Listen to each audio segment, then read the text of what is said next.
My name is Sylvain Chomet, and I'm very happy to be part of the Distraction Tactics. Distraction Tactics Cinema Club. I remember seeing the film when it came out and absolutely loving it. And this week, obviously, we're in France, and we wanted to look at. We've taken this film and also Girlhood, Band of Fille, to look at sort of strong female leads in French cinema, but we had, people obviously love this film, and it's I think a complete classic, and so there are loads of questions. So is it cool to just sort of get started and chuck questions at you? Okay, yeah. Okay, so Conrad in Chesterfield said, "How did you come up with such a genius plot? It was so imaginative." So I guess we wanted to ask you a little bit about what your inspiration behind the film was and where the first ideas came from. Oh my God, that's such it's been such an adventure to make this film, because at that time there was nothing like that, and I suppose that everything happened because I after my studies in France in comic books, I settled in London for a couple of years, which I worked for. I couldn't find a job as an illustrator or comic books or anything like that, because my culture is very French comic books, European comic books compared to at that time in the UK, you would just find comics, and superheroes and things like that. So there wasn't work for me as an illustrator, but I actually found a job as a in-betweener in a studio in London. And at that time, there was really a lot of studios. It was really fantastic. Soho was amazing. You would walk, and every 10 meters you have a studio. So and they were all working together. It was fantastic.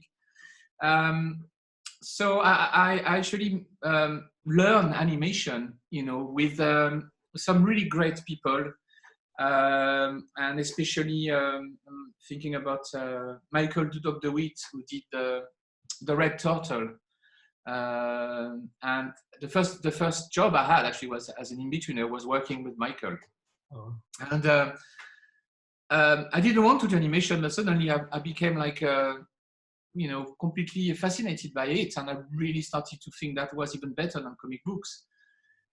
So I started to put some ideas together, and I had the idea because I was in London at that time, so maybe I was a bit nostalgic about France. So I created this story about an old woman who is in a park in France, and she's feeding pigeons, and a French cop arrives, and he's really hungry, so he's pretending to be a pigeon himself to actually get fed by this lady. I was mad. And I was called The Old Lady and the Pigeon, which was my first short film. And from there, the producer said, why don't we do he wanted to do 3 short films, a feature with 3 short films. So we had the first one, The Old Lady and Pigeon. And then I wrote a second episode, a short episode, which was called The Old Lady and the Bicycles. And then there was another one, which was called The Old Lady and the Frog, something like that, which was basically, sorry.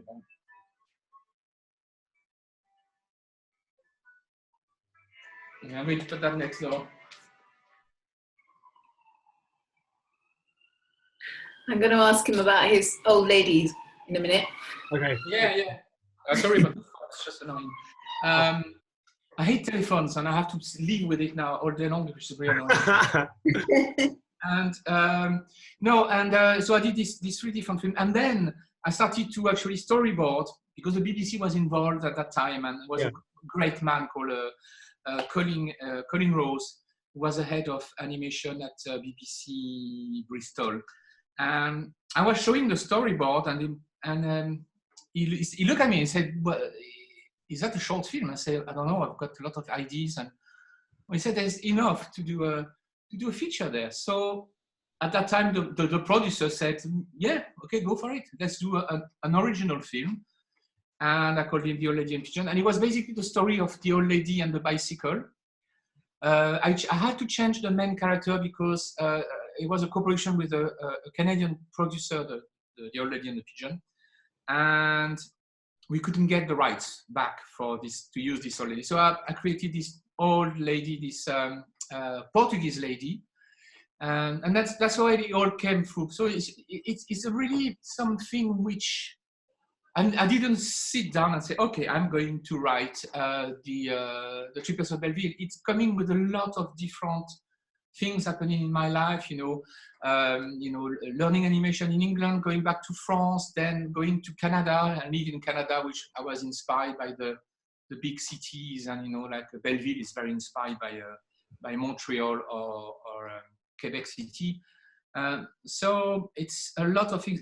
I think it was just the main thing behind was I wanted to prove that you can do some very classical kind of films, with a classical technique, but with a new gender, with a new kind of stories, something a bit more adult and a bit more mad. So it's brilliantly bonkers, the film. It's so fantastic, and where it goes. We have questions that are that pick up on loads of the things that you said coming up. Yeah, but it really is, and it's so interesting to hear that it brings in elements of your life because, obviously, I wanted to ask you about the female characters, because this week we really wanted to have strong female protagonists, and it's such a joy to see old ladies fighting with frying pans and a woman whose shoes don't quite fit, but she's the strong one. She's the one with the whistle. She's the one spurring her grandson on. And I wondered where the inspiration for that character or those characters came from, the three, the triplets and the grandmother. Well, that comes from my, basically from my mother and my grandmother. Because I was, when I was born, I was the last of the children of the family, but my older sister, the sister above, she was 10 years older than me, so it was kind of another. So I was really on my own, and I was drawing a lot. And my mother was painting, and she was doing a lot of things. So I was looking what she was doing, and she was a very strong woman. She was a very caring person. So maybe that's probably why she wasn't like, she didn't have a club foot or anything like that. She wasn't Portuguese or anything. But she had this kind of very, very maternal feeling. So I've learned a lot from her, and that's where I wanted to start to draw and, by watching her. But the triplets by itself, it's coming from descriptions of my grandmother, maternal grandmother. It means my mom's mom. Which I don't have memories because I think I was probably 3 years old when she died. So the only thing I saw really was some footage on a Super 8, family Super 8, but maybe one or something like that. But it's basically all the story of the people who knew her, and my dad, things like that, and telling me the stories of her. And I made myself this, I imagine my grandmother being very much like a triplet, like she was barking mad. She was the most lovely person in the world, but she could be terribly violent. I've got stories which are quite amazing. Where she actually she was living in a little village in France, and my mother was going to sing for a church or something like that. And they were supposed to do a concert, and the priest didn't want my mother to sing. She put the daughter of the mayor instead. So, and my grandmother, she was a communist, and she wasn't very keen with priests. But then she was really, really pissed off, and she saw the priest on his bike in the village. And she made him fall out of his back and actually punch him to the ground. So I had that in my mind of being this woman. And I was imagining, I said, that's wonderful. I mean, that is so wonderful. There's so much pictures you want to get from, there's all these things to these days, which is getting a bit sickening about women and men. They need to have the same kind of of condition thing. Yes, of course, but I've always lived with women like that, you know. I don't think we were asking these questions before that. They existed. They were stronger than men. They were much more powerful, and they were not complaining all the time about being, you know. They were equal. I probably think they were even more equal at that time than they are today, because at least they were not, you know, they were living their life, and you had some really great women in the resistance, for example, some amazing stories of women in the resistance. And I can tell you, you know, to find a man with balls like that these days, it's very difficult. So there's something wonderful that somebody sent in from Australia, Taylor from Australia, and this is the way the world ends, not with a bang, but with an old lady with a bomb. I love exactly. Yeah. No, I know. I love that. I think we need more people like that. I really. Yes, but also the dog. We didn't know how to question about the dog, because everyone just loves the dog. Where did the dog come from, Bruno? When I thought about the dog, I didn't have dogs at that time, so I didn't know much about dogs. I've got dogs now, and I really like them. Actually, I was very keen on cats, and now I much prefer dogs. I don't know why. You made the flip. I made a flip because they're really sweet. They don't have any kind of nastiness in them. They're really the sweetest people on the planet, unless you beat them up and drive them mad. But I mean, they're really lovely. But the dog, although I didn't have any dog for myself, I actually could see dogs. You know, when you do animation, you study things, you look at things, and you start to see how they move and how they behave. And I saw a dog like that when I was living in south of France. After London, I went to live in south of France for a little while.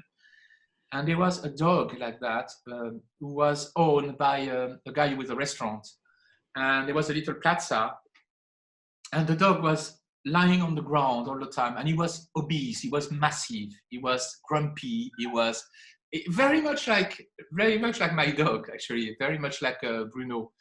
And one day I saw and he was fed, you know, by all the restaurants on the plaza. So he was enormous.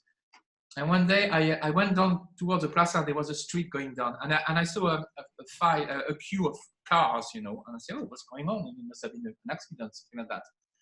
And there was this dog just having a poo in the middle of the road, and he was taking his time, and nobody would move from his car, you know. He was kind of it's almost like a sacred cow, you know, in India, you know, yeah. Kind of thing like that. But he was revolting, but he was so funny. A traffic stoppingly large poo, yeah. And the name of the dog, which is Bruno, is actually from my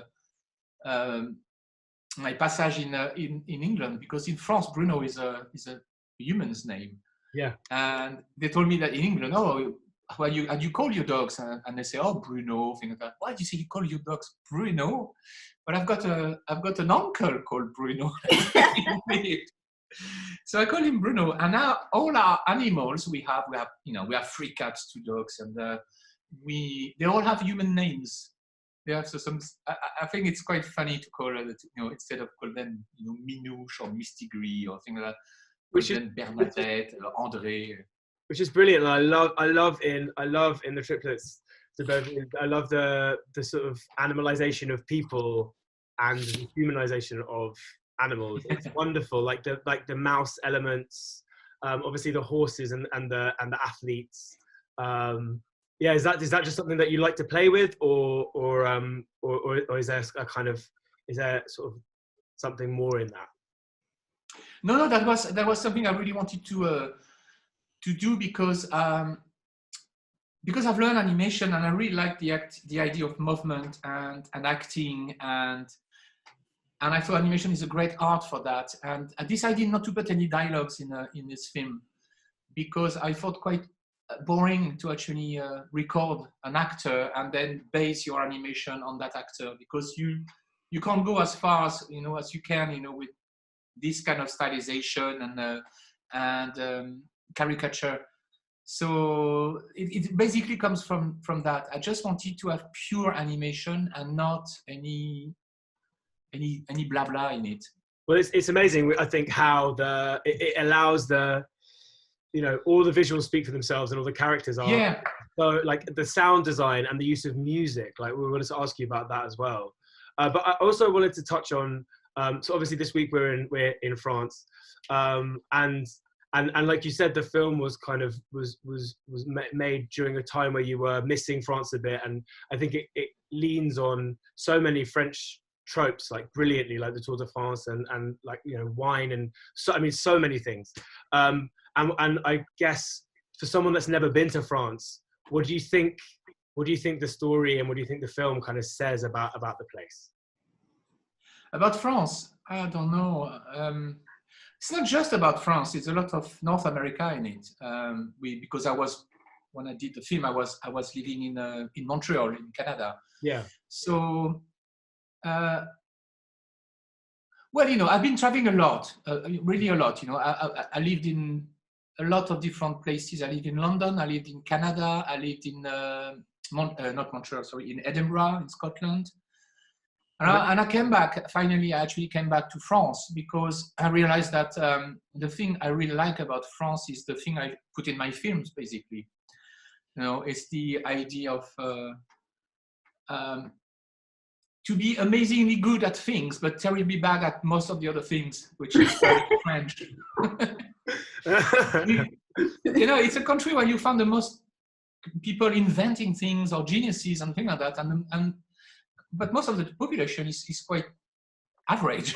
But it's all about the food and the food and the quality of food and life. So that's why this confinement is very painful in France because we really enjoyed going to restaurants, we really enjoyed these kind of things, and it's probably more difficult for French to be confined. It's a bit annoying.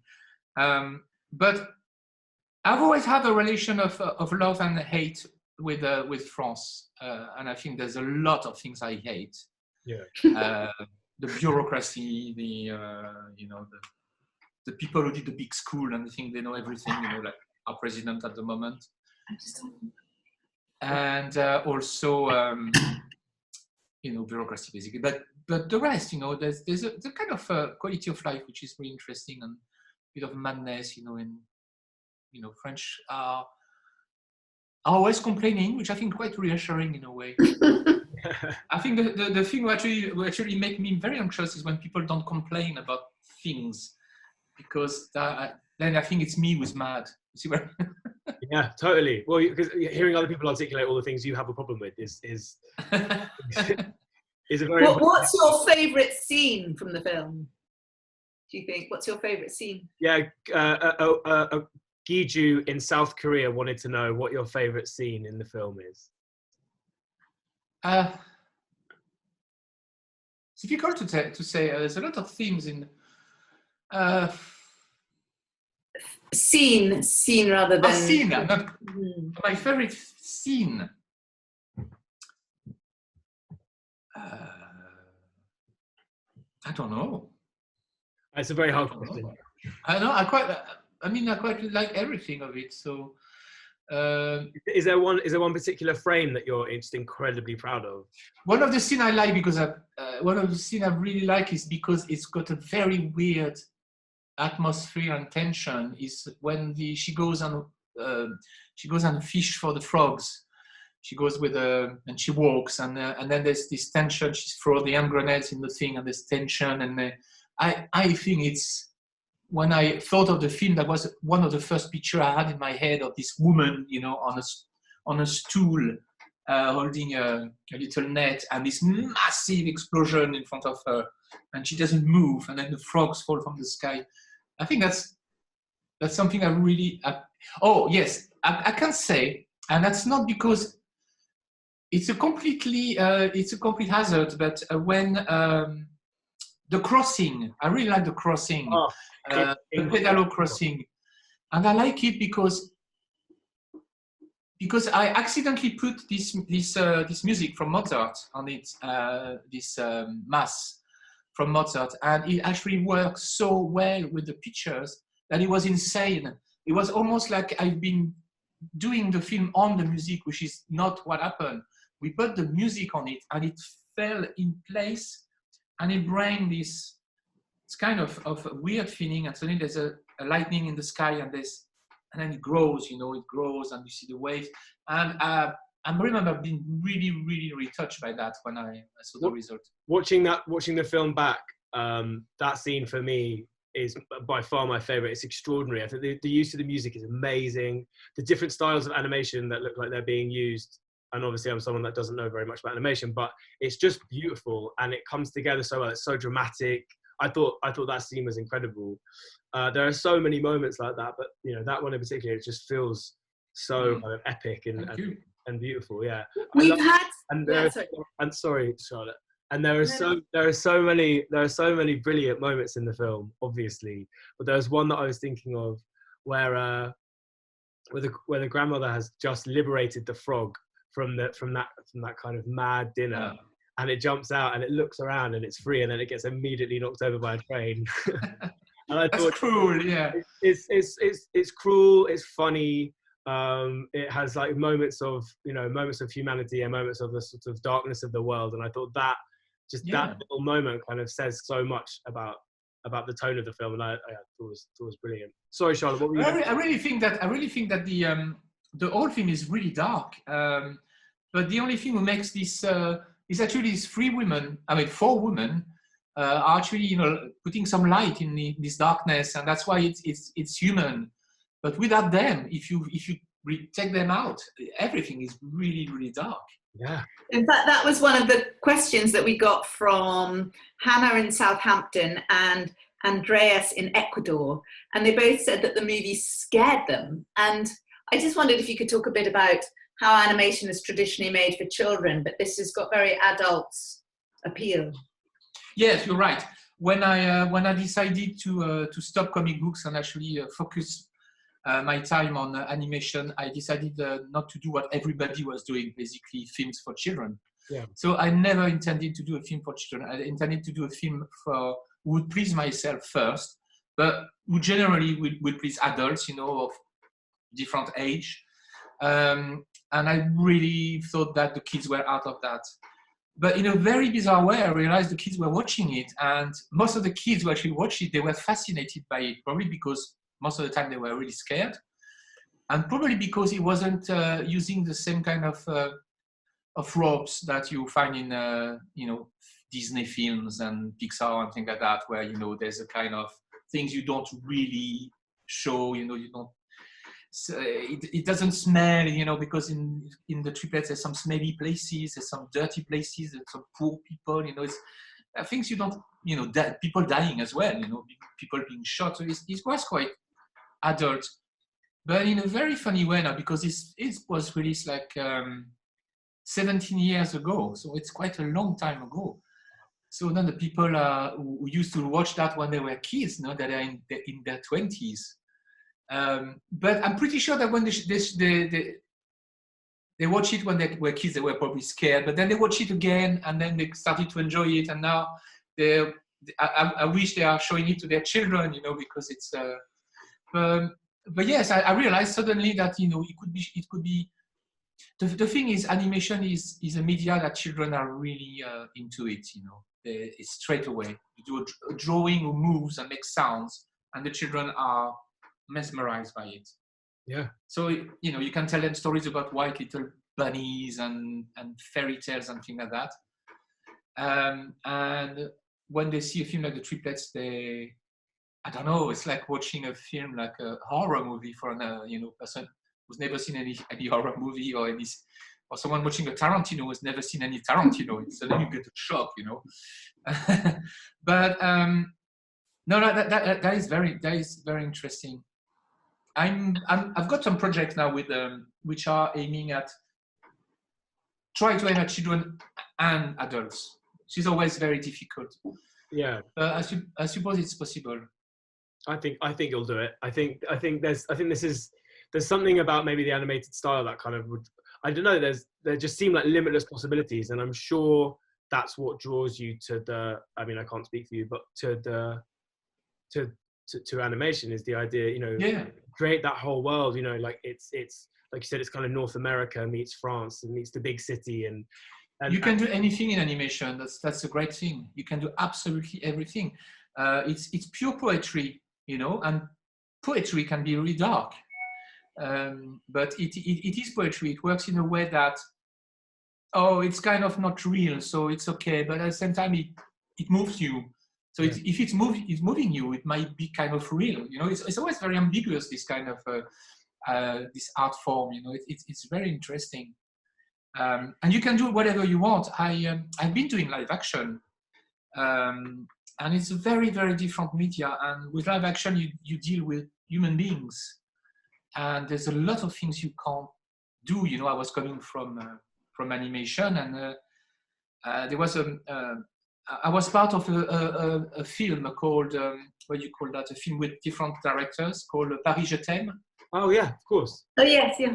Yeah, you've already seen that, and it was very interesting. My first step into live action, and I was supposed to do an animated film, but there was not enough time and money to make an animated film. So I did a storyboard, I did some designs, and then I said, you know, can I do it in live action? And the producer said, yeah, no problem. But what I've been, you know, I've been putting some very fat American tourists in my designs, which you know you have in Belleville, because I thought it was, you know, a clin d'oeil to the triplets. But then in live action, I had to actually cast obese people, and I was terrible. That was absolutely terrible. And I said, I don't want to put that scene in it because it's not funny anymore. Yeah. This is not the same thing, you know. It's when you have the people in front of you, and the producer said, well, you know, you have to do it because these people are going to be really sad if you tell them that you're not going to put this scene in because they want to be in the film. Yeah. So you touch something very different, which animation, you don't have to worry about that. I guess you can be larger than life, and I like what you said before about caricature, and obviously you can bring so many things together. You know, someone here was talking about, Emily in England was talking about surrealism, and Jenny from Germany said there are so many metaphors and symbols, and I guess it's true. You can make these people larger than life. You can make them be like animals, like horses and like mice. And yeah, that's the great thing with animation. You can really go to the extreme. You know, for example, there's you were talking about the French culture. There's something I hate about French culture, and I've put it in the film, which is the waiters in Paris. Yeah. They are very pretentious, obnoxious, and very annoying. And I actually did, if you go to a very posh restaurant where there are very rich people going in, and you got these waiters, and they're almost like obsequious, and like almost like, it's terrible. And I animated the scene of the waiter, and and it came to me straight away, and I animated in move and going like that, doing that with his hands. You know. So brilliant. It was so natural, and you can go to the extreme of it. You know, he's almost like a rope. You know, he's moving like that. Yeah. And I've got a little sound of a whip behind. One of the questions we had was from Clara in Germany, saying, how do you think that the movie relates to our society right now, to what we're going through? Is there some way, or maybe moving forward, will you make films in a different way, do you think? Or I didn't. Yeah, there's nothing about coronavirus or something like that. Yeah. But there is something about the mafia, and people being extremely rich and people being extremely poor, and people really trying their best to be champion, to win. And you see that everything behind is a bit like is a bit cheated, And I don't know if it reflects the world, but it definitely reflects the world of cycling. Yeah. That was done in 2003, and then these poor cyclists, they got intravenous of red wine, but everybody knew at that time that they were taking terrible drugs to actually win the Tour de France. And then we had this American guy called what was his name, who won the Tour de France 9 times or something like that, or Lance Armstrong. Yeah, exactly. And then he came out and say, you know, I was taking massive amount of drugs. And it's all the cheating about the people who put a little engine in a saddle to help them. You know, it's just like it should be the most simple and honest sport in the world, and because there's so much money and mafia behind, it got really rotten. And I think that's something which which has been proved after the triplets. Sylvain, I just wanted to ask you, we only have a few minutes left, but I wanted to ask you a little bit, just briefly, about the process of making the film. Obviously, you talked about the beginning of it, but it's just such a huge, ambitious project, and it's so, like, you know, it brings in so many elements. And so we just wanted to ask, you know, if you remember kind of how long the process took from first writing it to when it was finished, and sort of with the animation, you know, is there a team? Is it you? Like, how many people are involved? Just for people that don't really know very much about animation and about making, you know, an hour and 20 long film. Like, physically, where did you make it? You know, and what's that process like? A little bit. So we made that in Montreal. Everything was done in Montreal, in Canada, in Quebec. I started to do the storyboard on my own, and I was with someone who was sketching some of the backgrounds. So at the same time, I was moving with the storyboard. You know, I took the first page and started to do this, tell myself the story, and that took me a year on my own to do that, with him doing some backgrounds. And then when we started the production, it took probably, I would say, 2.5 years, maybe. Wow. With some, you know, we've been waiting a bit for it to start. So, but the whole process altogether probably took, from the storyboard, probably took 5 years. 5 years, and at the maximum, we were probably 80 people working in Montreal. Wow, that's not at the same time, but, you know, so yeah, it is amazingly long, and but, you know, that's the way you do things. And at the time, the technique was not as easy as it is today. Now there are even more things, you know, helping to these days. You know, we already had CGI, you know, for all the vehicles and things like that. But otherwise, you know, that's the time it takes. It was probably a bit longer at the time. I would say if I want to do the same film again, it probably takes 3 years instead of 5. But okay. So everybody take care, and see you soon when we all out of prison. That was so amazing. Thank you so much. Thank you. Yeah, it was fantastic. Thank you, both of you. Bye. Bye-bye. Thank you.